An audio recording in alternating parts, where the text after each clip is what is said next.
Alors, je pense que c'est bon. Donc, j'ai attendu suffisamment. Donc, on va commencer, Inch'Allah, ce webinaire concernant la fonction qualité QHSE, les rôles, les missions et la compétence pour un responsable qualité pour sa fonction.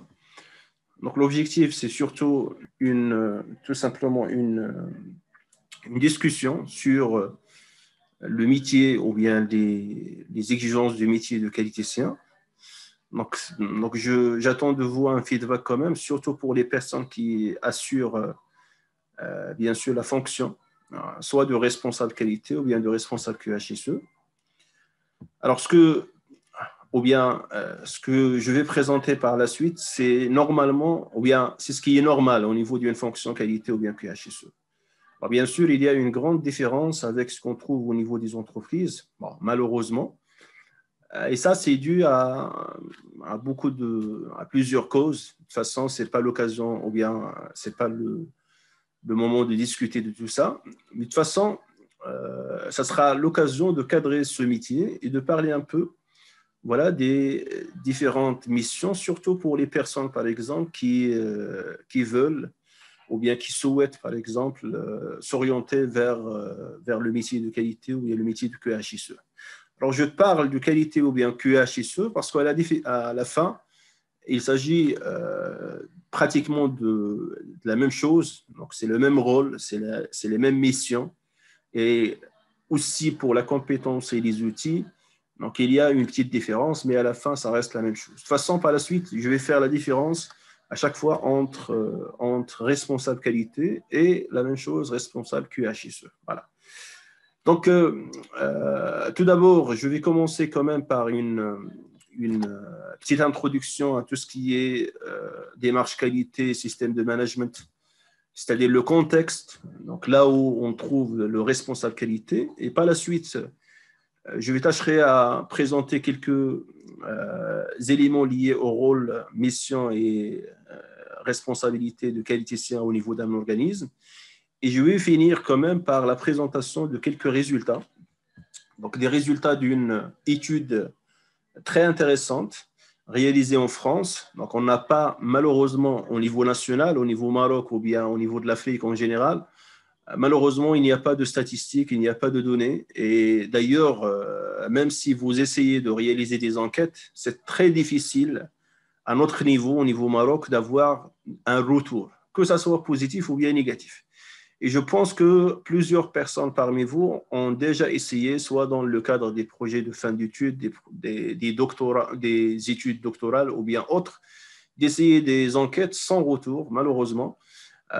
C'est pour ça que je vais me contenter tout simplement des résultats d'une étude réalisée en France sur le métier de qualiticien et le métier de responsable QHSE. C'est très intéressant, surtout qu'il s'agit d'un retour, un retour de terrain, bien sûr. Donc, je vais laisser ça à la fin. Donc, ça sera une bonne conclusion, que ce soit par rapport aux missions, aux attentes, mais aussi aux outils utilisés au quotidien par un qualiticien ou bien un responsable. Alors, commençons par la question de la démarche de la qualité, donc, ou bien QHSE, de quoi on parle et par la suite pourquoi.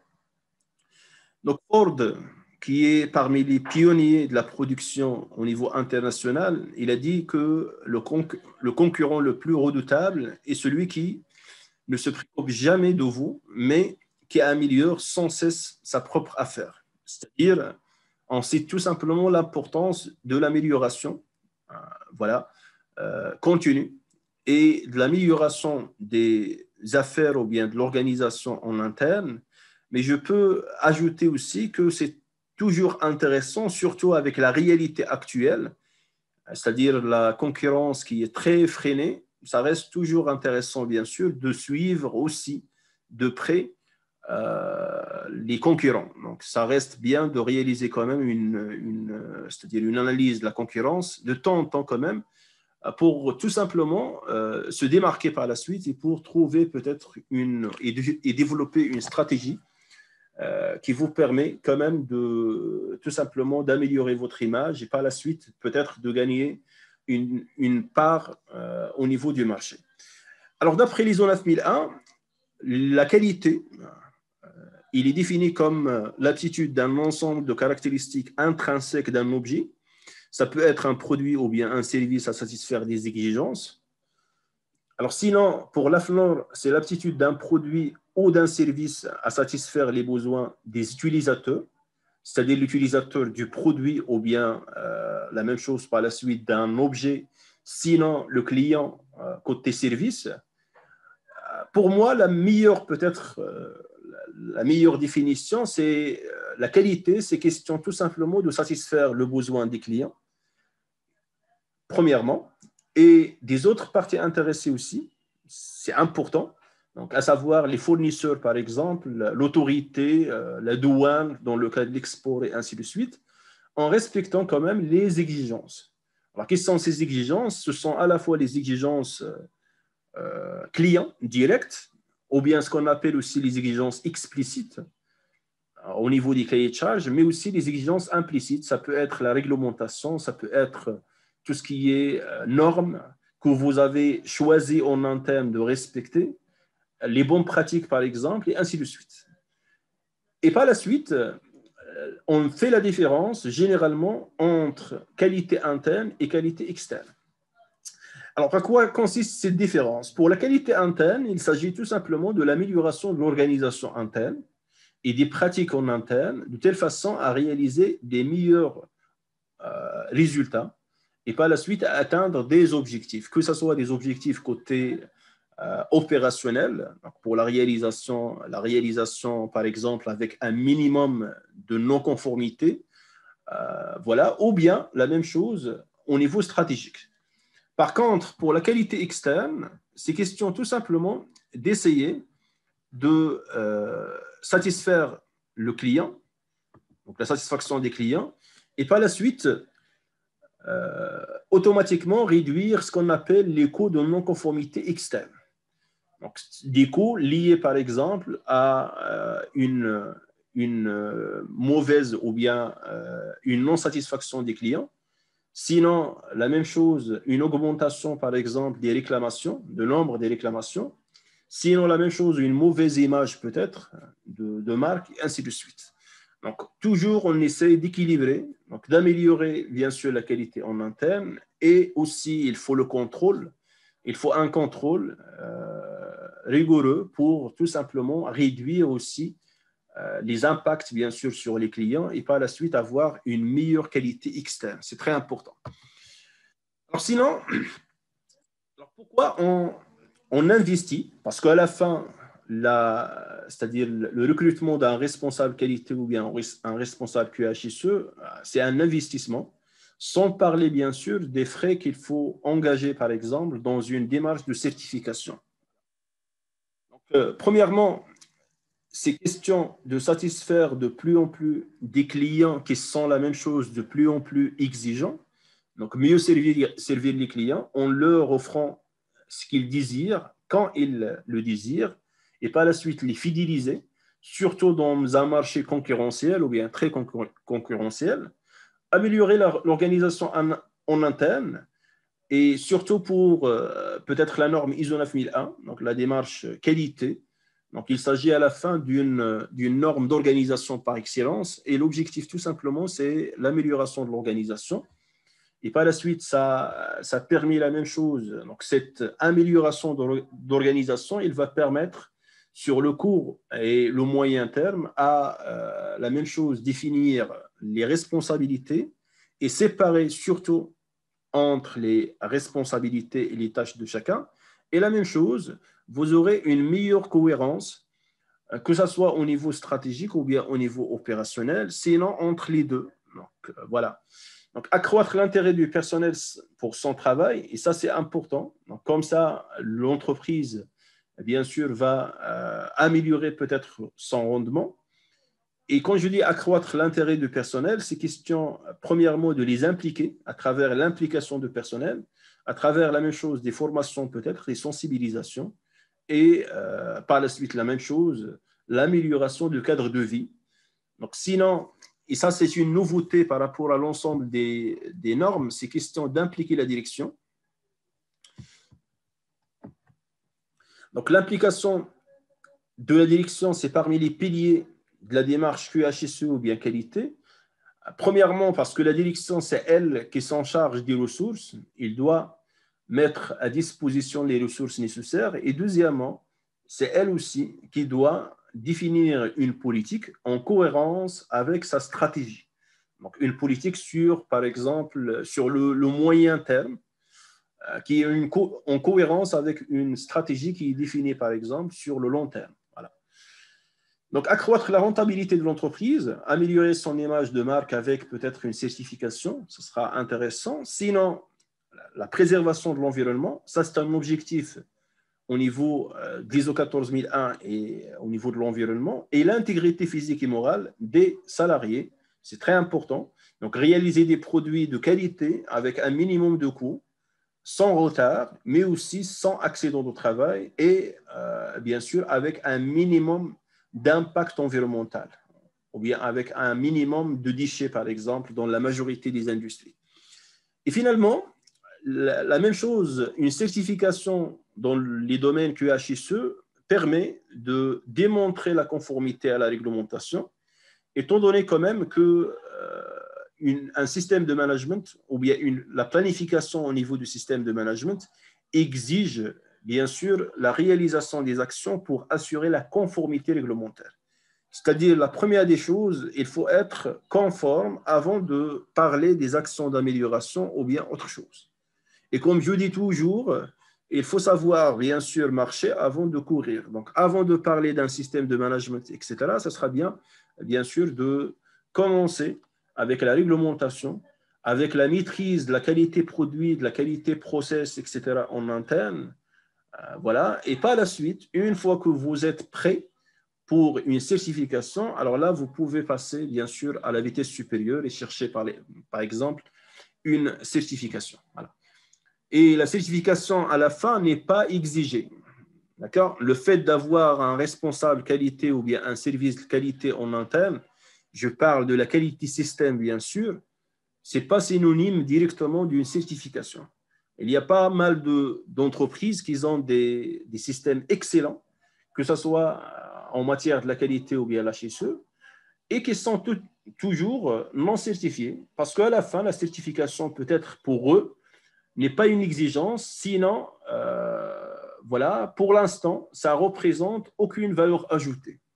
Donc, il y a une différence. La grande valeur ajoutée, c'est déjà la présence d'un système de management qui va tout simplement, comme j'ai dit, servir pour une meilleure organisation et la même chose pour une meilleure implication des travailleurs. Donc, si jamais vous arrivez à atteindre ces deux objectifs, c'est déjà pas mal.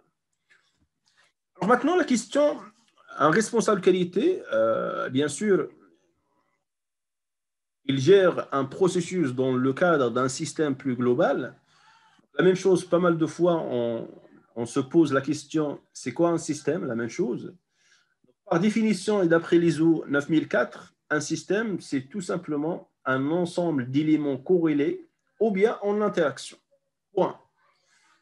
Donc, si j'ajoute maintenant système de management, et si on parle du management, le rôle d'un manager en général, c'est bien sûr assurer la gestion, une bonne gestion des moyens dont il dispose, mais en cherchant à réaliser quand même des objectifs ou bien des résultats.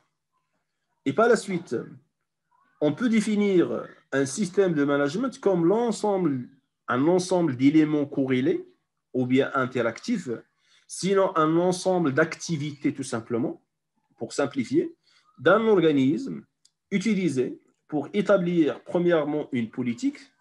Et quand je dis une politique, ce sont on peut dire les objectifs généraux ou bien les axes stratégiques de la société, et par la suite des objectifs spécifiques et des processus pour atteindre ces objectifs.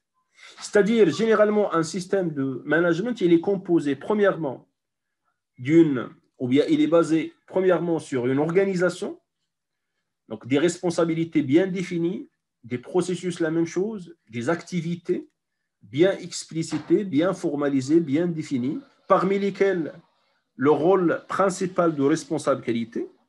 Sinon, la même chose, des une partie liée au pilotage, donc que ce soit au niveau stratégique ou bien au niveau opérationnel, je vais revenir à ça. Des flux d'informations, la même chose, qui circulent entre l'ensemble des processus. Et finalement, on a besoin des ressources, donc des ressources humaines, matérielles, l'infrastructure d'une façon générale. Alors, pour gérer et formaliser l'ensemble des pratiques au niveau d'un système, vous avez besoin aussi d'un système documentaire.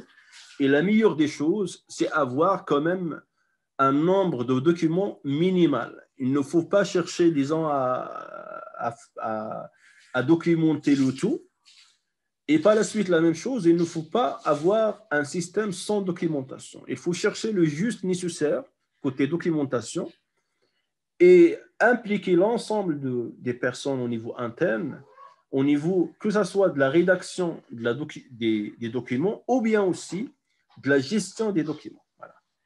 Et finalement, on doit quand même, et ça c'est le rôle de la direction, définir, cadrer ce système avec des valeurs, les valeurs de l'entreprise, concernant les éthiques par exemple, mais aussi tout ce qui est lié aux cultures ou bien à la culture de l'entreprise.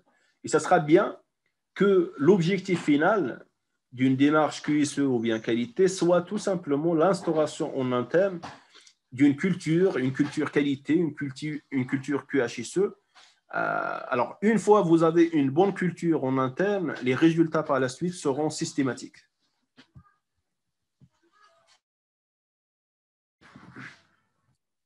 Alors, finalement, le pilotage. Et d'ailleurs, à chaque fois que je pose la question sur le rôle d'un responsable qualité au niveau interne, au niveau de l'entreprise, généralement, on dit qu'il assure le pilotage. Alors, il faut cadrer la même chose, ça. C'est quoi un pilotage? C'est quoi le pilotage au niveau d'une entreprise? Alors, par définition, pilotage, on peut dire tout simplement, c'est question de savoir prendre des décisions. Et la nature de la décision diffère bien sûr d'un niveau à un autre. Alors, par exemple, au niveau de la direction, alors généralement, il y a une obligation de prendre des décisions qui sont difficiles. Par exemple, face à une pandémie, comme d'ailleurs la nôtre, l'actuelle, c'est-à-dire le Covid, peut-être il faut licencier, par exemple, un nombre important de personnes. Alors, c'est difficile quand même pour un service RH ou bien un responsable, quelle que soit sa position au niveau de l'entreprise, de licencier des personnes. C'est une décision qui est importante côté organisationnel, qui est stratégique, et par la suite, c'est à la direction de prendre ces décisions. La même chose, face à la concurrence, par exemple, on doit, je ne sais pas, travailler sur notre politique commerciale, chercher, par exemple, à développer nos activités à l'international et ainsi de suite. Mais la décision finale sur ce qu'il faut faire face à un enjeu important comme la concurrence, ça reste à la fin une décision au niveau de la direction. Donc, on peut dire que la direction, à la fin, il essaye de piloter l'entreprise et par la suite, il essaye de définir tout simplement une stratégie, des actions face à des situations ou bien des enjeux donnés. Alors, c'est la même chose pour un responsable qualité, mais c'est à un niveau, c'est ce qu'on appelle le niveau tactique, voilà. Et c'est la même chose pour les pilotes ou bien les responsables, responsables production, responsables par exemple maintenance, etc. Chaque responsable essaye de prendre ou bien a l'obligation de prendre des décisions, la même chose, mais à son niveau, au niveau opérationnel. Et par la suite, si vous voulez, à chaque fois que vous avez un organisme, c'est possible quand même de différencier entre les trois niveaux de pilotage. Le pilotage stratégique, d'un côté, il y a un travail ou bien une planification, et par la suite, on peut parler d'un pilotage tactique. C'est comment passer de la stratégie à l'opérationnel. Et c'est à ce niveau qu'on trouve la vraie responsabilité du qualiticien. Et finalement, le pilotage opérationnel et au fil d'eau, c'est au niveau des processus. Donc, chaque responsable essaie de réaliser les objectifs, ses propres objectifs, voilà, pour, à la fin, pouvoir réaliser la politique globale de l'entreprise. Donc, j'ai essayé de schématiser ça. Le processus de pilotage, il peut être résumé comme suite. Donc, vous avez des informations, ça peut être des indicateurs, des réclamations, des besoins, par exemple, en ressources, etc. Et par la suite, piloter, c'est analyser les informations pour donner des directives, pour prendre une décision. Donc, à la fin, vous avez des directives et vous avez des résultats de sortie. Ça peut être des décisions au niveau stratégique, par exemple, une modification de la politique, une modification des objectifs, etc. Et ça, c'est le rôle de la direction. Sinon, ça peut être au niveau du qualiticien, à savoir, au lieu de décision, on parle de proposition. La proposition, par exemple, de changement, une proposition d'une meilleure organisation, etc. Sinon, ça peut être aussi des plans d'action, mais à son niveau, pour améliorer l'organisation interne et par la suite le système en interne. Alors, généralement, comme vous savez, surtout pour les qualiticiens, un système de management classique qui répond aux exigences de l'ISO 9001, il est généralement séparé en 3 types de processus, à savoir les processus de pilotage, donc ce que j'ai présenté. Et généralement, au niveau de pilotage, vous avez la direction d'un côté, vous avez le responsable QHSE ou bien qualité de l'autre côté, ce qu'on appelle aussi un processus d'amélioration continue, ou bien un processus de prévention ou d'analyse du risque aussi. Donc, l'objectif pour la direction, c'est piloter l'entreprise, conduire, on peut dire, c'est la conduite de l'entreprise. Sinon, pour le responsable qualité, l'objectif, c'est piloter les autres processus. C'est le pilote des pilotes, si vous voulez. Et par la suite, il assure, donc les entrées au niveau de responsable qualité, ce sont tout simplement les indicateurs de performance des autres processus, l'avancement, par exemple, des actions au niveau des autres processus, et ainsi de suite. Donc, son travail réside dans l'analyse de tous ces données et aussi, bien sûr, la réalisation d'une analyse du risque, et ainsi de suite. Ce que je vais discuter par la suite. Donc, sinon, vous avez des processus de réalisation et à la fin, un processus ou bien des processus de support. Voilà.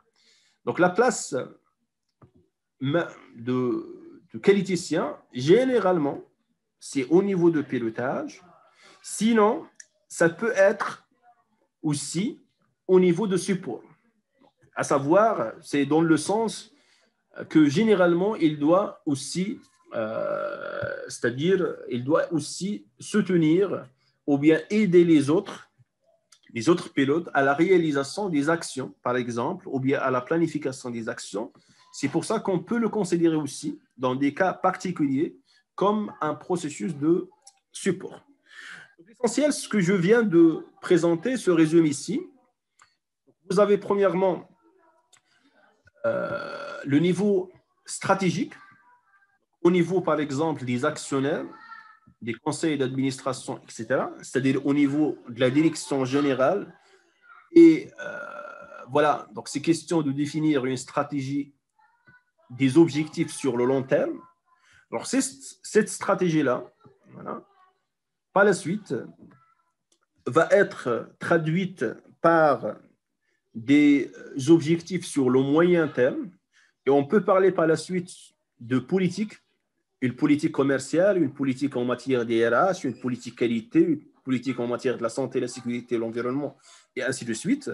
Donc, l'objectif maintenant, c'est réaliser cette politique et par la suite, on passe d'une politique à des objectifs au niveau opérationnel, donc sur le court terme, pour l'entreprise. Et à ce niveau, généralement, c'est-à-dire ce qui est classique, généralement, on définit des objectifs annuels et on essaie la même chose de réaliser ces objectifs annuellement.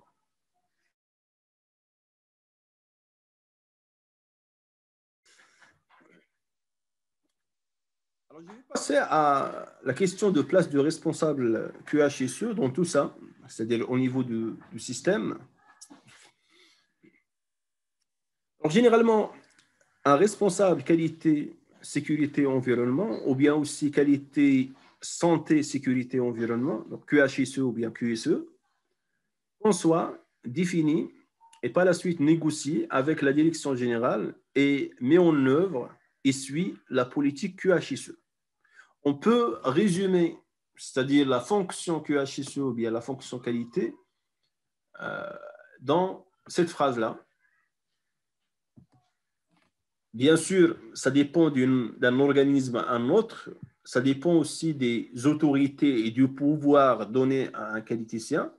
Alors parfois, le qualiticien, il est là juste pour répondre à un besoin client, mais à la fin, il réalise peut-être d'autres actions et d'autres tâches, voilà, qui n'ont rien à voir avec la qualité système, malheureusement.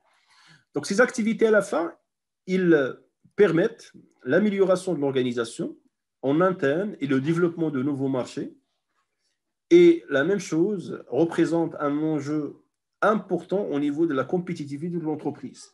C'est-à-dire que normalement, il a un rôle très important à jouer, que ce soit pour l'amélioration des processus internes et par la suite de l'organisation interne, ou bien la même chose au niveau stratégique. C'est-à-dire il aide généralement la direction et il a aussi une force de proposition.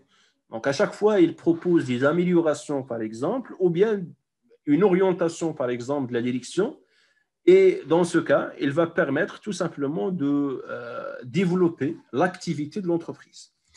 Donc, sa mission principale maintenant, pour réaliser tout ça, quand je dis concevoir, définir, négocier, etc., la mission principale se résume à l'identification, l'analyse et l'évaluation des risques qualité, santé, sécurité et environnement au sein de l'organisme.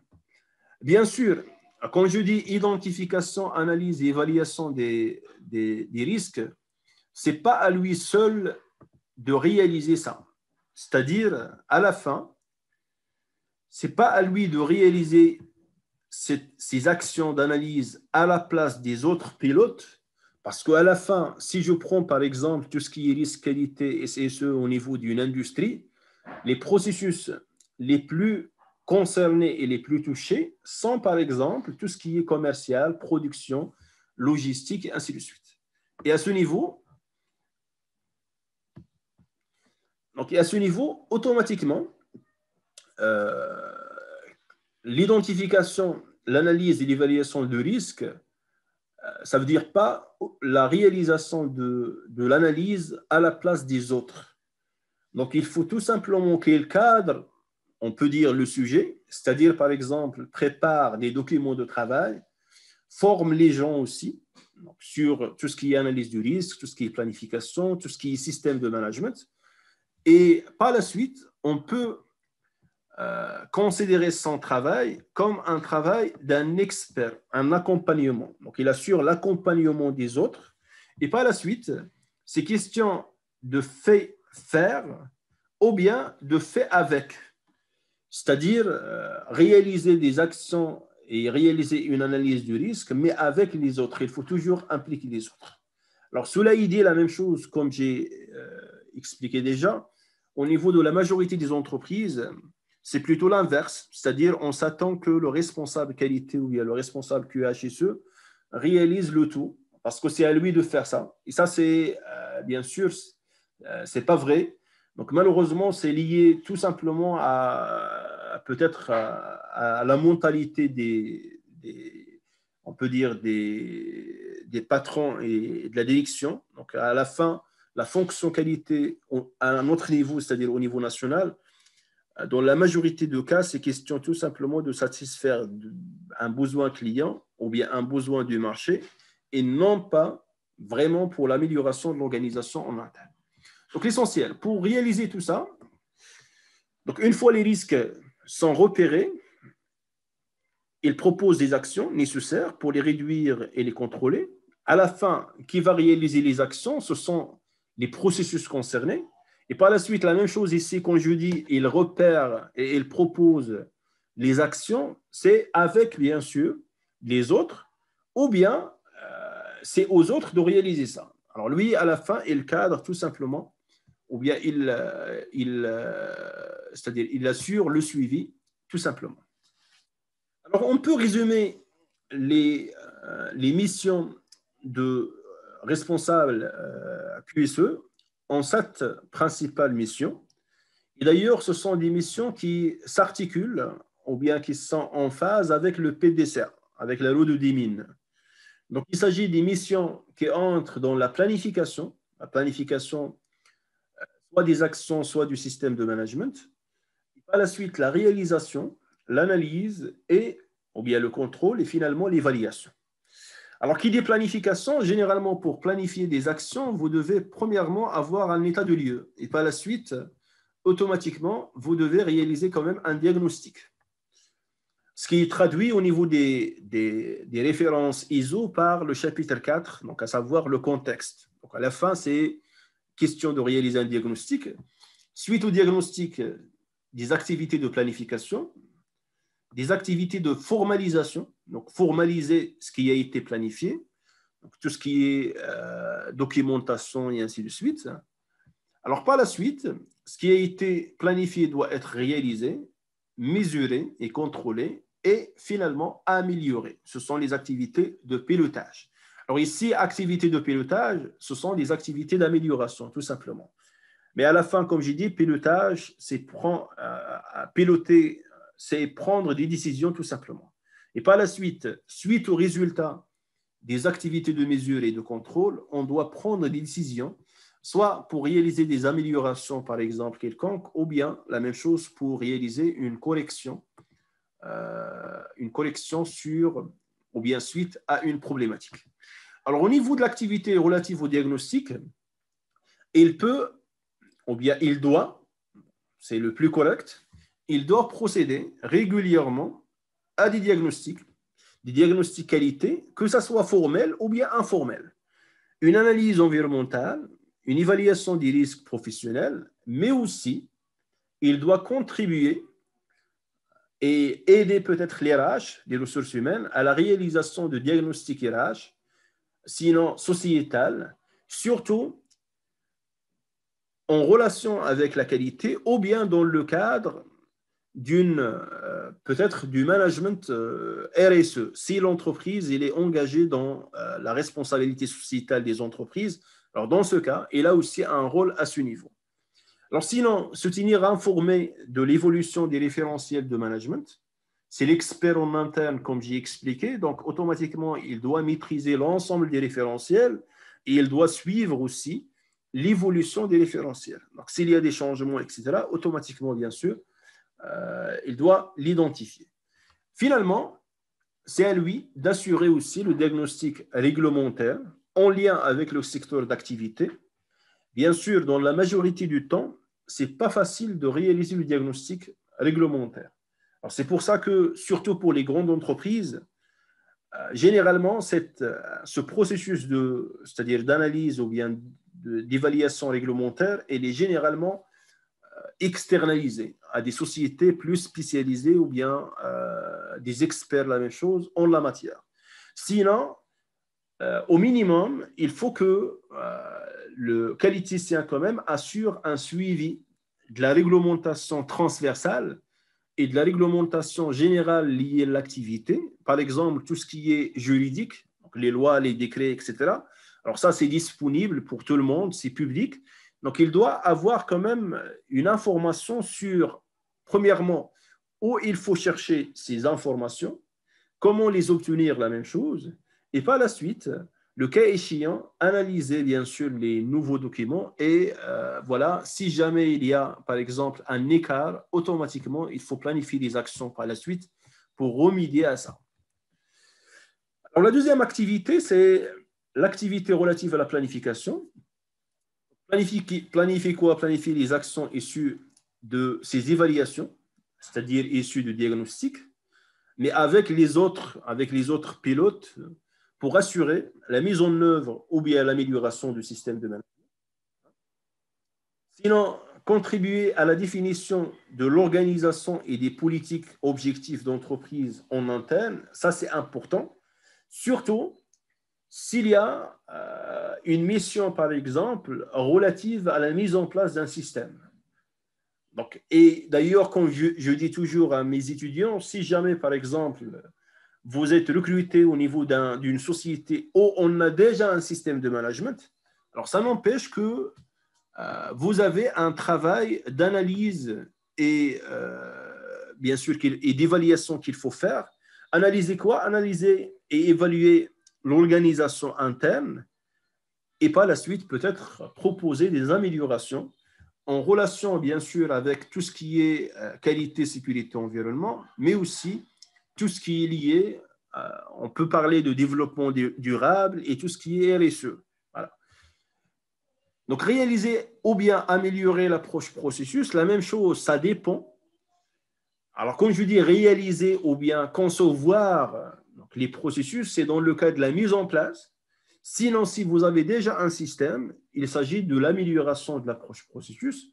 Premièrement, comme j'ai dit, en évaluant l'organisation existante et en critiquant peut-être aussi l'organisation existante. Sinon, c'est possible aussi d'essayer de réviser l'ensemble, par exemple, des processus, les fiches processus ou bien la documentation liée au processus, les indicateurs de performance déjà définis, parce que dans la majorité des cas, les indicateurs de performance définis ne sont pas généralement pertinents et avec surtout l'évolution des normes, ça peut présenter une non-conformité. Donc, ça sera bien de réviser les tableaux de bord, les indicateurs de performance en interne, et s'il y a bien sûr besoin d'améliorer ces indicateurs. Sinon, planifier l'amélioration du système de management, donc, à savoir les audits. Donc, parmi les exigences des systèmes de management, il y a la question de la réalisation des audits, que ce soit des audits internes, des audits clients, des audits de certification, etc. C'est à lui de coordonner les audits, d'appliquer ou bien de faire appliquer la même chose, les activités de surveillance, d'animer des réunions peut-être de travail pour la résolution voilà. Sinon, la planification des actions d'amélioration. Alors tout ça, ça reste au niveau planification. Donc, ça reste une planification des actions. La suite consiste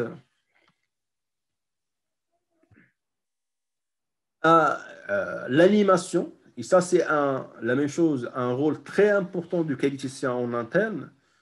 Donc, communication en interne, mais surtout l'animation des réunions, des ateliers, par exemple.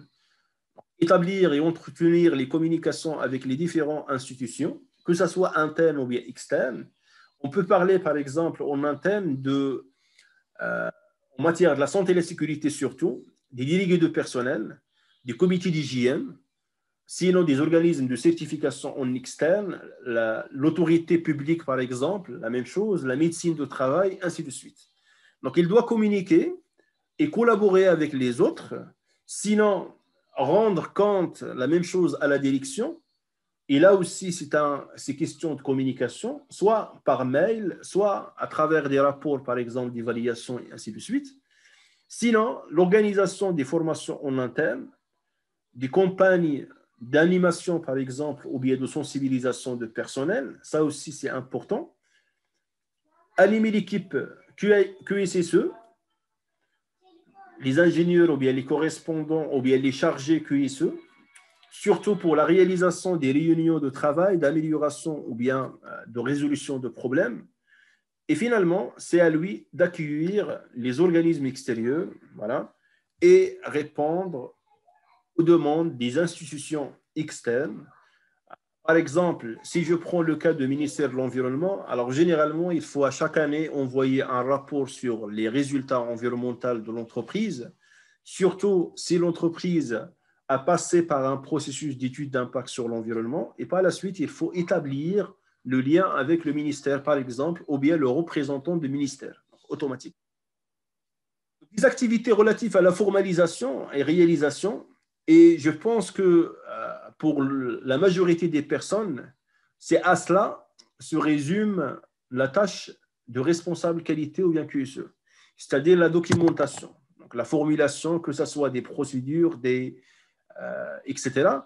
Et ici, quand je parle d'amélioration, de formalisation ou bien de réalisation, il s'agit de responsable qualité en collaboration avec les autres processus concernés. Attention. Donc, établir et améliorer la documentation en interne. La même chose, si vous avez déjà de la documentation en interne, vous êtes nouveau, alors vous avez un œil externe, si vous voulez, ou bien neuf, et dans ce cas, c'est possible quand même d'ajouter des améliorations, que ce soit côté standardisation, côté gestion des documents, amélioration de contenu, et ainsi de suite. Sinon, s'assurer de la formalisation des bonnes pratiques des postes de travail. Il conçoit les outils spécifiques, par exemple les supports de formation, surtout en interne, pour les formations en interne, les modes opératoires avec les autres, la même chose, les consignes en matière de la sécurité, ainsi de suite. Mettre en œuvre et suivre la prévention des risques, et ça entre dans tout ce qui est réalisation. Alors, qui réalise, normalement, ce sont les processus concernés. Mais le responsable qualité, à la fin, dans cette phase de réalisation, il va assurer, bien sûr, le suivi.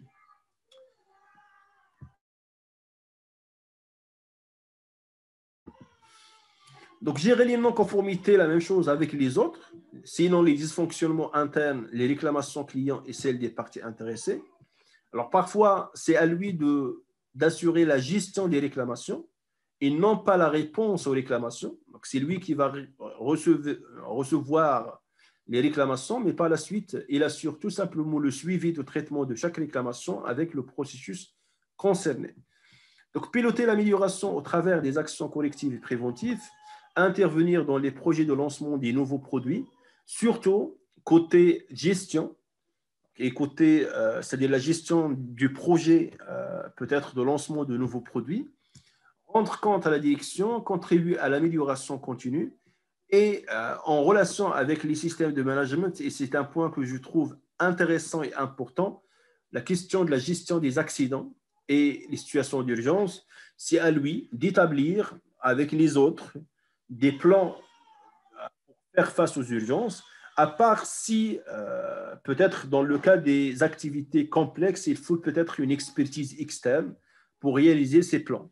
Donc, animer les équipes des acteurs du système, dans le cas, par exemple, des revues de management, des revues de processus.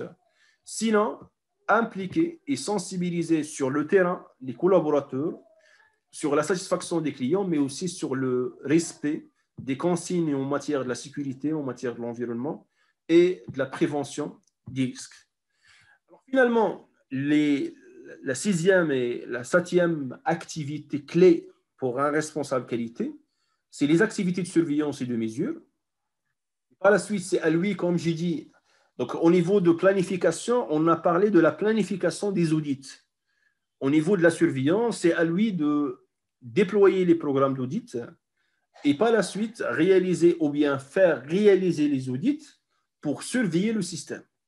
Que ce soit un audit produit, un audit processus ou bien un audit, la même chose, système. Suivre les actions collectives et préventives et évaluer leur efficacité. Ce sont des actions initiées et réalisées par les autres pilotes. C'est pour ça que j'ai parlé tout à l'heure de pilotes, des pilotes. Mesurer la satisfaction des clients et des parties intéressées. Et ça dépend, bien sûr, ça dépend du contexte. Ça peut être suite à des enquêtes, sinon peut-être un suivi tout simplement des indicateurs comme le taux de non-conformité externe. Je parle de non-conformité externe. Sinon, la même chose, les retours, produits, les réclamations clients et ainsi de suite.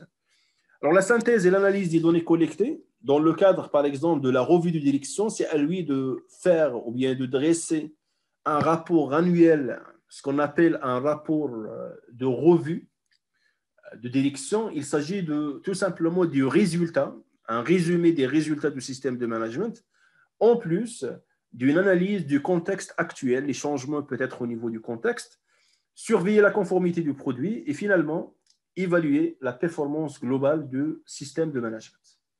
Alors, côté amélioration, face ou bien en relation avec ça, et comme j'ai expliqué, il a quand même une force de proposition.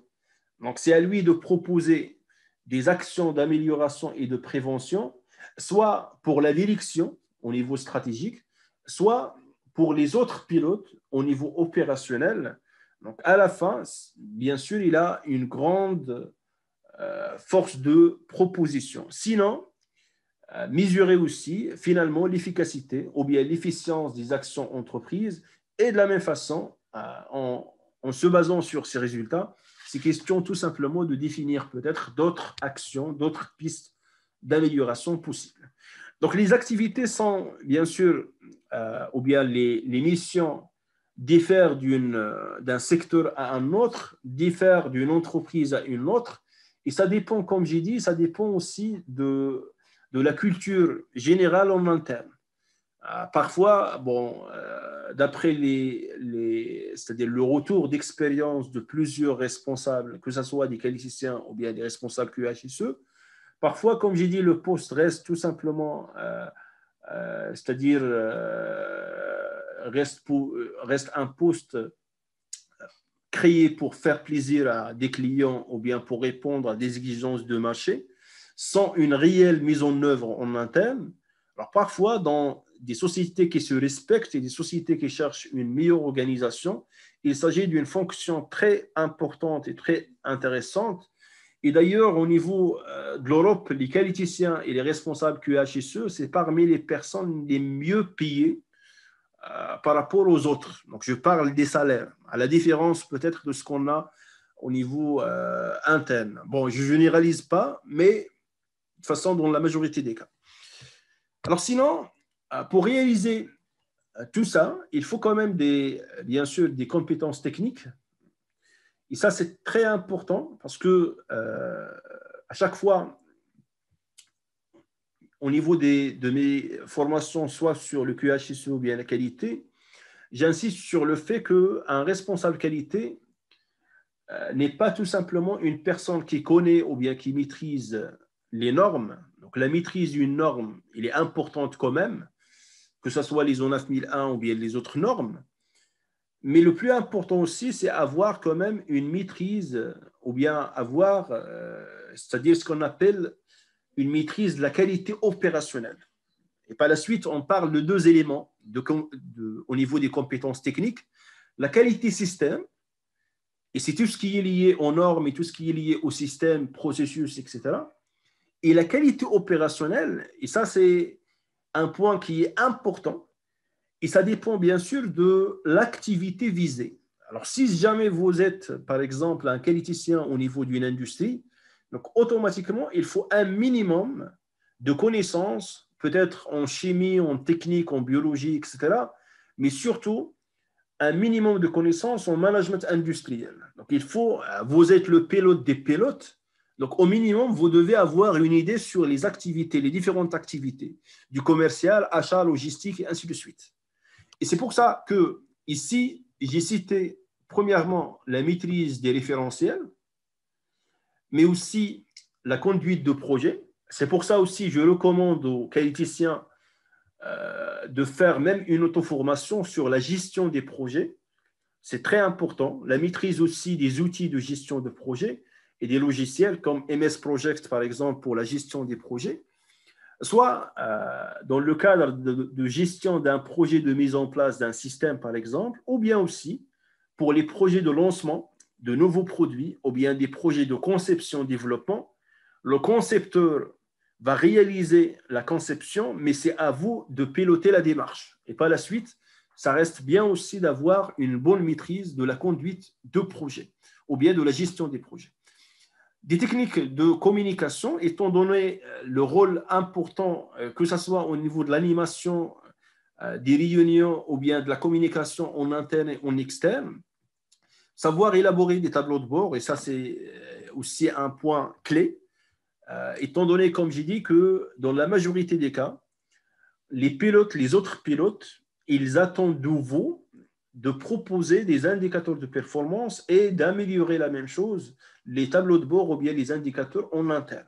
Donc, ça sera bien de maîtriser ça. Sinon, la maîtrise des fondements du management, tout ce qui est approche processus, donc système, etc. Les techniques de communication, savoir faire face aux situations d'urgence, maîtriser les techniques des audits, savoir exploiter les résultats de mesure et en relation avec la qualité opérationnelle, c'est important, il faut maîtriser les outils de la qualité, un minimum. Ça dépend de chaque secteur, comme j'ai expliqué, et d'analyse des risques. Alors, par exemple, si vous êtes dans l'agroalimentaire, il faut automatiquement une maîtrise de l'HACCP, sans discussion. Si vous êtes au niveau, par exemple, de l'industrie chimie-parachimie, ça sera bien de maîtriser une méthode d'analyse du risque comme l'ASOP, par exemple. Si vous êtes au niveau de l'automobile, l'aéronautique, il faut maîtriser les core tools, à savoir l'AMDEC, les cartes de contrôle, tout ce qui est le contrôle statistique en général, mais tout ce qui est gestion des projets de conception et ainsi de suite. Alors, si vous êtes au niveau des services, il faut maîtriser les outils de base, les 5M, les 5P, etc. Donc, il faut quand même une maîtrise des outils. Et c'est facile quand même d'identifier quels sont les outils qu'il faut maîtriser. À la fin, quand je parle des outils de la qualité, il y en a plusieurs types. Vous avez des outils qui permettent de réaliser le diagnostic, par exemple, et par la suite définir une stratégie, comme une analyse SWOT, sinon le calcul des coûts de non-qualité, par exemple. Voilà. Sinon, comment la même chose, réfléchir avec mon équipe sur un dysfonctionnement. Ce sont généralement les outils de résolution de problèmes, en commençant avec une simple brainstorming, sinon des outils développés comme les 8D par exemple, ou bien A3 et ainsi de suite. Comment réaliser la même chose, une multitude d'actions possibles, comment choisir l'action, sur quelle base, quels sont les critères, etc.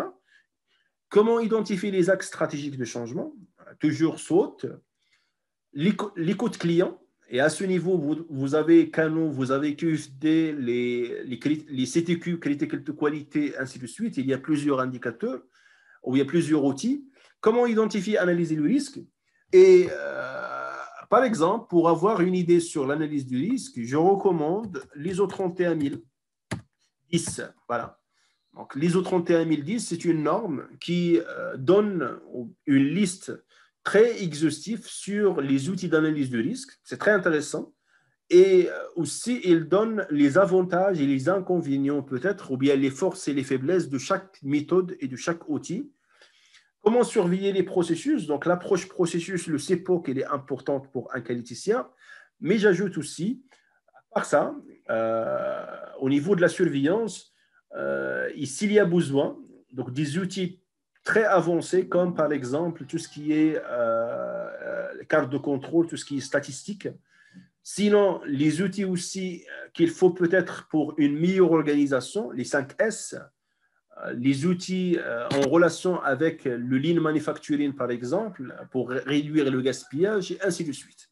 De toute façon, suivant votre orientation, il ne suffit pas de maîtriser les normes, il faut aussi une maîtrise de la qualité opérationnelle, à savoir, comme j'ai dit, un minimum au niveau du management industriel, c'est-à-dire une connaissance de l'organisation industrielle et les fonctions de base au niveau de chaque organisation, gestion de stock, c'est-à-dire au niveau de la logistique, la gestion de production, de quoi il s'agit, ainsi de suite. Et deuxièmement, la même chose, c'est vous l'expert, donc vous devez maîtriser aussi l'ensemble ou bien les outils les plus importants pour réaliser bien sûr voilà, les objectifs et pour vous aider les autres. La même chose à la réalisation des différentes tâches.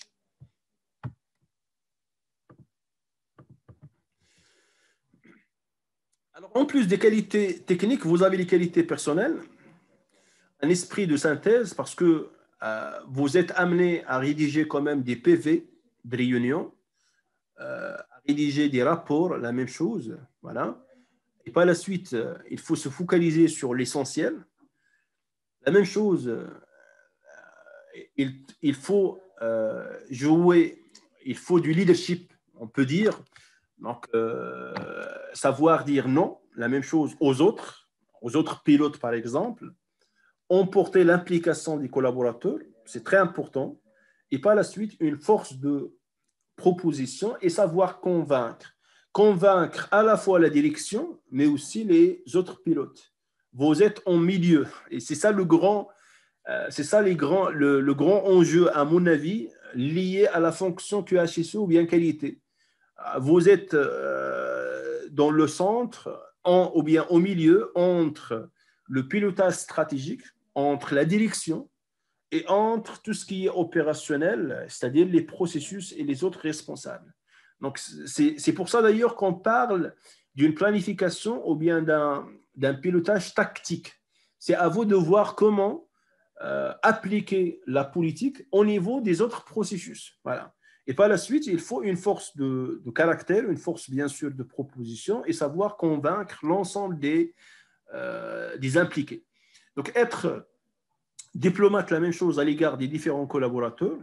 Sinon, vous aurez des problèmes types comme par exemple les conflits d'intérêts. Alors, si jamais vous tombez dans ce problème, c'est difficile de faire un retour en arrière et c'est difficile de gagner par la suite la confiance des autres collaborateurs. Ouvert d'esprit, parce qu'à la fin, ce n'est pas à vous et à vous seul de définir et de proposer les améliorations.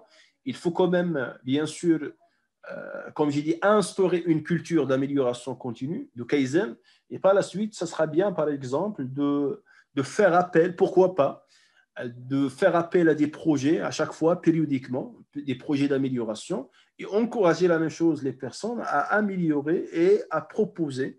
Donc, autonome, savoir gérer son temps, et par la suite, voilà, donc doit être la même chose, intègre et objectif vis-à-vis des individus et des situations, surtout les situations d'urgence, les situations, par exemple, où il y a des problèmes internes, des non-conformités majeures, des réclamations clients et ainsi de suite. Donc, il faut être diplomate, mais aussi, bien sûr, objectif au niveau de la prise de décision. Et on parle à ce niveau de la qualité ou bien de savoir-être. Donc, vous avez le savoir, donc tout ce qui est connaissance, le savoir-faire et par la suite, bien sûr, le savoir-être.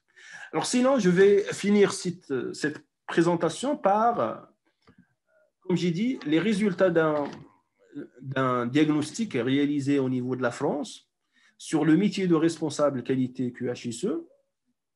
Alors, je vais essayer de partager c'est-à-dire le document en intégral. Il s'agit d'un rapport très détaillé, mais qui est volumineux. Donc, je vais essayer de le partager au niveau par la suite avec vous. Sinon, les résultats sont comme suite. Alors, premièrement, question de quotidien d'un responsable QSE. Donc, la polyvalence est certaine, étant donné que d'après les réponses des enquêtés, les 5 missions prioritaires du responsable QSE, c'est premièrement la mesure de satisfaction des clients et par la suite le traitement des réclamations et le suivi des indicateurs.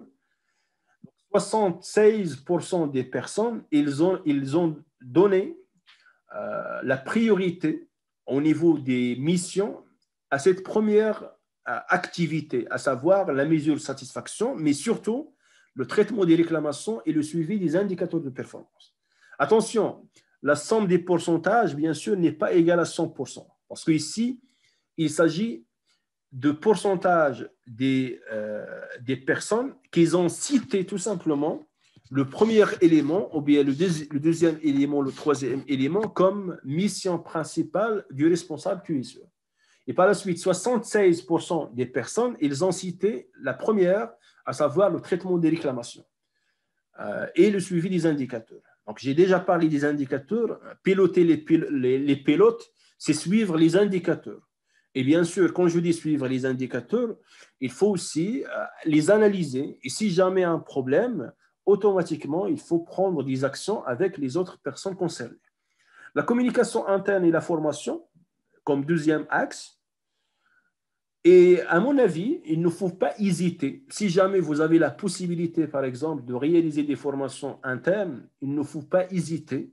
C'est une bonne chose. Comme ça, vous pouvez avoir peut-être c'est-à-dire une petite expérience au niveau de la formation. Et il y a toujours des personnes qui souhaitent, par exemple, par la suite, c'est-à-dire s'orienter vers le conseil, etc. Donc, ça sera une bonne chose pour développer tout ce qui est communication, tout ce qui est esprit de formation et ainsi de suite. c'est important. D'ailleurs, je peux c'est-à-dire vous donner mon expérience comme exemple. Alors, en 2010-2011, j'ai travaillé sur un projet, un grand projet de façon de l'artisanat. Il s'agit d'un accompagnement et une formation des artisans pour l'utilisation des fours à gaz. Je parle des poteries, de la poterie, et on parle des fours qui sont d'une capacité très importante. Donc, on parle des fours de 4 mètres cubes, 8 mètres cubes, 10 mètres cubes. Ce sont des fours qui sont importants. Et les artisans n'ont aucune expérience avec ces fours. Donc, à ce niveau, le ministère de l'Artisanat a demandé, bien sûr, un accompagnement et surtout une formation en matière de la santé et de la sécurité au niveau pour les artisans. À l'époque, j'étais bien sûr un ingénieur d'études et les formations sont réalisées par des experts, disons, en la matière, des experts en la sécurité de gaz, etc. Mais j'avais toujours, c'est-à-dire à la fin de chaque formation réalisée par un expert, j'avais toujours pris l'initiative de proposer aux potiers d'ajouter 30 minutes, par exemple, ou bien 1 heure de formation pour une thématique bien sûr, qui l'intéresse. Donc, étant donné que j'étais chargé, par exemple, de l'organisation de la formation, donc j'étais en contact direct avec ces personnes-là, avec les potiers, et par la suite, j'ai pu recenser, par exemple, les besoins. Étant donné que la formation en général réalisée par des experts, entre parenthèses, reste théorique. Par contre, ils veulent, par exemple, discuter d'autres problèmes, etc. Et c'est comme ça, c'était mes débuts au niveau de la formation. C'est juste, voilà, pour vous donner une idée sur l'importance quand même de faire des formations en interne, même si cela n'est pas demandé par la direction. C'est-à-dire, vous avez un organisme peut-être de formation externe, etc. Ça sera très intéressant de proposer des formations en interne aussi, pour développer ces qualités, bien sûr, en communication et relationnelle. Sinon, le pilotage, donc la mise en place et le maintien du système, l'animation des processus, le pilotage et l'animation des processus, et finalement, les relations avec les parties intéressées, les fournisseurs, comme j'ai dit, l'autorité, ainsi de suite. C'est parmi les missions aussi de responsable qualité. Deuxième des choses, ils ont posé aussi des questions aux responsables, à savoir quels sont les défis au quotidien et quels sont les outils les plus utilisés. Et à ce niveau, vous allez constater que les outils les plus utilisés, ce sont des outils de base, tout simplement. Donc, première des choses, les défis au quotidien, c'est premièrement la résistance au changement. Et ça, c'est la bête noire, donc, dans la démarche d'une façon générale. Malgré la formation et la sensibilisation, etc., vous allez trouver toujours des personnes qui sont résistantes. Et la meilleure des choses, c'est les impliquer, voilà, dans les processus et de ne pas essayer de faire à la place parce que tout simplement, ils sont résistants. Donc, il faut les impliquer, les sensibiliser aussi et peut-être aussi être objectif, comme j'ai dit, et prendre une décision carrément. Mobiliser les équipes opérationnelles, ce n'est pas aussi facile, surtout que la majorité du temps, ces équipes, ils ont d'autres tâches, ils n'ont pas le temps, ils sont fatigués, etc. Donc, c'est difficile la même chose, de demander, par exemple, des actions en relation avec le système de management et la qualité. Obtenir un engagement sans faille de la direction, ça aussi, c'est difficile. Et c'est pour ça que j'ai parlé tout à l'heure c'est-à-dire de la force, bien sûr, de proposition. Et la même chose, il faut savoir comment gagner la confiance de la direction. Et si c'est possible, toujours, ça sera très intéressant de chiffrer, c'est-à-dire de chiffrer les gains, tout simplement. Alors, formaliser ou bien favoriser et formaliser les retours d'expérience au terrain, et par la suite, finalement, composer avec une approche processus, demander, par exemple, au niveau de la qualité et surtout de l'ISO 9001, en décalage avec les résultats opérationnels. Malheureusement. Donc, l'approche processus n'est pas toujours bien appréciée, surtout par les responsables qui ont l'habitude de travailler avec une approche verticale par tâche. Voilà. Donc, sinon, vous avez la question des outils. Donc, 65% des enquêtés, ils ont donné la priorité au brainstorming. C'est-à-dire l'animation des réunions. Donc, il faut savoir animer les réunions et la même chose, bien sûr, formuler les problèmes, chercher les accents, etc. Sinon, au QCCP, donc pour la formulation des actions, le quoi, le qui, le où, le quand, et par la suite le combien, le comment et le pourquoi.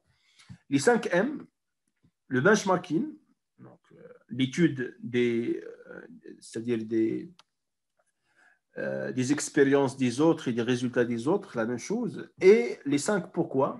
Dans le cas, par exemple, des problèmes, donc automatiquement, il faut identifier les causes principales d'une problématique, à savoir pourquoi j'ai ce problème, parce que, et par la suite pourquoi, et ainsi de suite, jusqu'à la cause racine. Voilà. Alors, les attentes par rapport aux responsables QSE, alors pour les managers, ça reste un responsable qualité, c'est un allié. Et par la suite, ce qui est attendu des managers ou bien des qualiticiens, c'est un appui opérationnel, donc une aide, sinon une sensibilisation et une formation et finalement une communication à tout ce qui est QSE. Voilà. Et finalement, une évaluation de l'efficacité de leur service par les audits internes ou bien par la surveillance en général. Mais 65%, ils ont dit que le plus important, et à mon avis aussi c'est le plus important pour les autres managers, c'est l'appui opérationnel. Et c'est pour ça que j'ai insisté sur la maîtrise de la qualité opérationnelle. Alors pour appuyer une personne, il faut déjà comprendre ce qu'il fait et comprendre la même chose, les enjeux liés à son activité. Alors, sinon, vous avez les attentes de la direction. Donc, pour la direction, le plus important, c'est le déploiement et le maintien de la démarche QSE avec la maîtrise des processus. Sinon, la mise en place et le maintien des certificats. Et comme j'ai dit, voilà, donc ça, c'est le résultat quand même de la France. Alors, peut-être à un autre niveau, la certification, c'est la première des choses. Sinon, le pilotage d'une démarche sur les 5 zéro défaut, zéro réclamation client, zéro accident, zéro déchet, ainsi de suite. Pour les salariés, il s'agit d'une amélioration surtout de leurs conditions de travail. Sinon, les formations, la sensibilisation et aux outils et indicateurs QSE. Il faut finalement une communication sur les résultats et les orientations de l'entreprise. Et d'après ma petite expérience, pour les salariés, ils ont toujours une attente par rapport à ça. C'est-à-dire, à chaque fois, ils réclament que l'entreprise, par exemple, ils demandent des résultats meilleurs, ils demandent, par exemple, de réaliser des tâches spécifiques, etc., mais sans leur expliquer, voilà, la relation avec tout ça et la stratégie de l'entreprise. Et la même chose, comment ces actions, par exemple, ils vont aider l'entreprise à réaliser sa stratégie ou bien sa politique. Donc, ça pose aussi un problème au niveau de, tout simplement, de la communication avec les salariés. Alors, finalement, pour les orientations de métier, c'est-à-dire pour le responsable QSE disons, de demain, alors, premièrement, il faut avoir des compétences et au moins une connaissance de tout ce qui est RSE, responsabilité sociétale des entreprises, pour le développement durable. Alors, au niveau de l'Europe, la responsabilité sociétale des entreprises, ou bien le RSE, il est bien développé depuis longtemps quand même. Au niveau national, dernièrement, il y avait un discours du roi sur tout ce qui est RSE. Et il y a quand même des entreprises qui sont actuellement engagées dans le RSE, surtout les textiles, où il y a le textile, les cimentiers par exemple. Et par la suite, ça sera peut-être à la mode. Donc, ça sera bien quand même de comprendre de quoi il s'agit, d'avoir une idée. Et à ce niveau, je cite une norme, à savoir l'ISO 26000. Donc, l'ISO 26000, il est disponible. Vous pouvez la trouver facilement sur Internet. Il s'agit des lignes directrices sur le RSE. Donc, et quand je dis RSE, ça intègre à la fois qualité, sécurité, environnement, mais aussi tout ce qui est sociétal. Donc, voilà, donc, tout ce qui est lié aux aspects sociaux au niveau de l'entreprise. Sinon, la prévention des risques. Et d'ailleurs, quand je dis ça, c'est une orientation de futur. Alors, vous pouvez la constater au niveau des normes.